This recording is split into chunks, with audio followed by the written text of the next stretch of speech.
El Sol nos sirve como punto de partida para hablar de otros fenómenos naturales y de cómo se representaban en la antigüedad. Estos elementos los tomé prestados de distintos códices, solo para ilustrar la idea inicial, y aquí vemos, por supuesto, al Sol, una casa, los cerros y montañas y la tierra misma. Y lo que verán a continuación es lo que nuestros antepasados pensaban que era la causa de los temblores. El Sol tropezando con la tierra.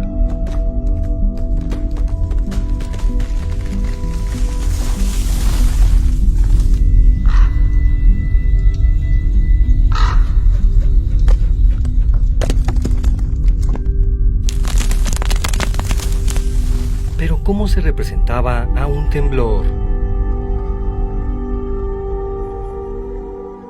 Esto es, los temblores en el México prehispánico.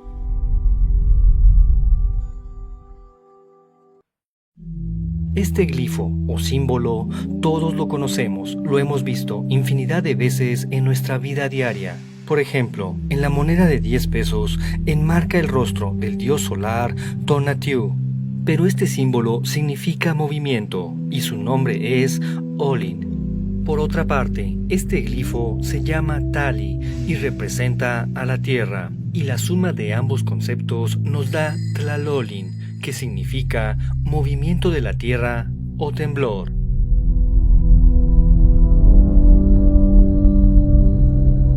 Un elemento más que también ya analizamos en otro de mis videos es el que se conoce como el ojo estelar y que representa básicamente a una estrella y en este caso hace las funciones de un indicativo de tiempo. En otras palabras, si el ojo estelar se encuentra cerrado es de día y si está abierto es de noche. Y esto en los códices nos indica si el temblor fue de día o de noche. Pero veamos ahora un ejemplo práctico. Este es el folio número 42R del Códice Telleriano Remensis. Y esta es la sección que analizaremos, pero antes voy a modificarla sin alterar su lectura para que se adapte mejor a la pantalla. Muy bien, ya está. Estos son los elementos del códice. Y lo primero que vemos es el indicativo de la fecha, que ha sido interpretado como el año 2 Caña, esto es, el año 1507. Este otro elemento es un altépetl, es decir, la representación de una provincia, pueblo o reino, pero como no es significativo para lo que estamos analizando ahora, lo mantendré en segundo plano. Y bueno, seguro ya lo identificaron, este es el glifo que representa al temblor, que como vemos fue de noche. Lo que llama la atención es que el símbolo de movimiento se encuentra no sobre una, sino sobre 4 barras que representan a la Tierra. Esto ha sido interpretado por algunos estudiosos como 4 temblores ocurridos en ese mismo año, o bien como un terremoto de gran intensidad. Ese mismo año, como vemos, ocurrió un eclipse parcial de Sol, hecho que era interpretado como un presagio funesto por los habitantes de la antigüedad, y quizá tuvieron algo de razón, por lo menos en cuanto a las calamidades, pues estos personajes, con los ojos cerrados, significa que hubo 2000 muertos. Sabemos la cantidad de fallecidos por estos elementos que se encuentran a la derecha y que aunque parecen hierbas, en realidad son símbolos numéricos.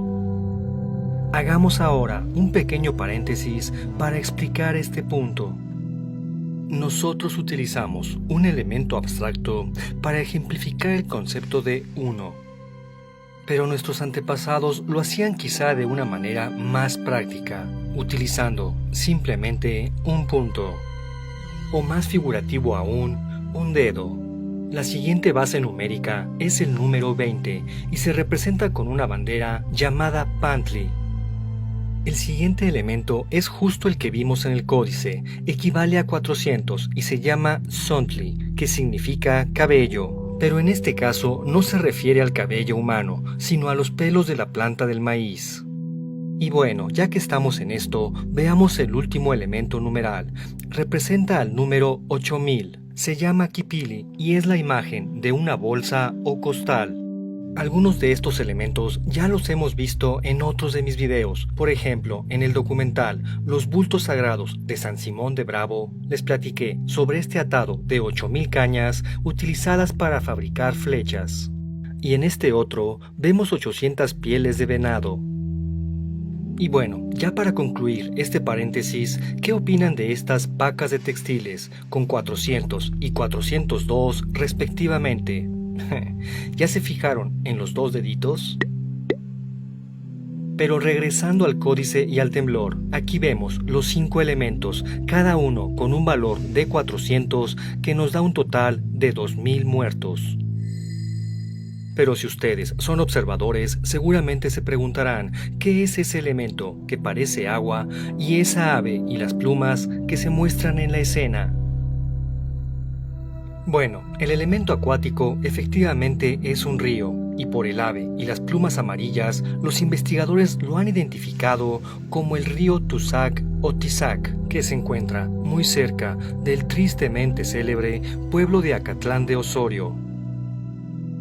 Pero bueno, dejando atrás ese México profundo, lo que nos dice el códice, de acuerdo con los investigadores, es que en este lugar, a raíz del terremoto, se suscitó un desprendimiento de rocas, las cuales seguramente alteraron el curso del río, y esto provocó que 2000 personas, que de hecho han sido identificados como guerreros aztecas, murieran ahogados.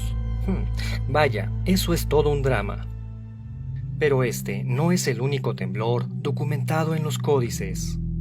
Este es el folio 44R, también del códice Telleriano Remensis, y esta es la sección que analizaremos.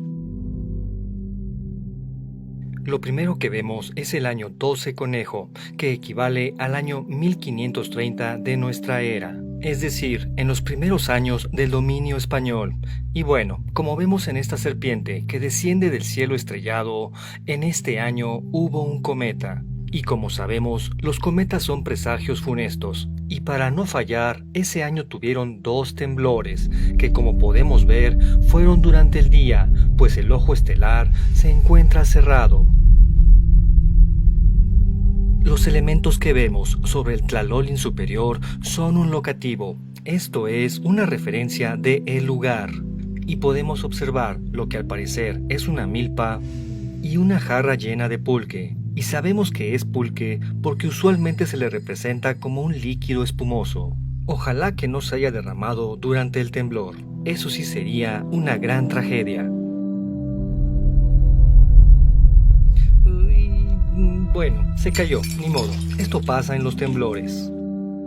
Ahora bien, continuando con el análisis del último elemento, vemos que se trata de una persona fallecida, quizá como consecuencia del temblor, pero no se trata de cualquier persona. Por el contrario, estamos ante un alto dignatario o un jefe de la nobleza indígena, y esto lo sabemos por el exquisito bulto mortuorio y por su antropónimo, que es su nombre representado por esta ave.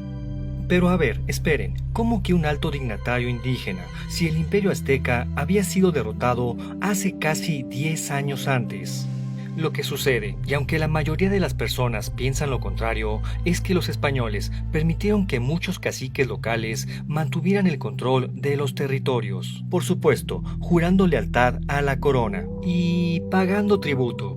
Esto, claro que no era nada más así de buena onda. Se trataba, por lo menos en un principio, de una medida para mantener el control de los territorios.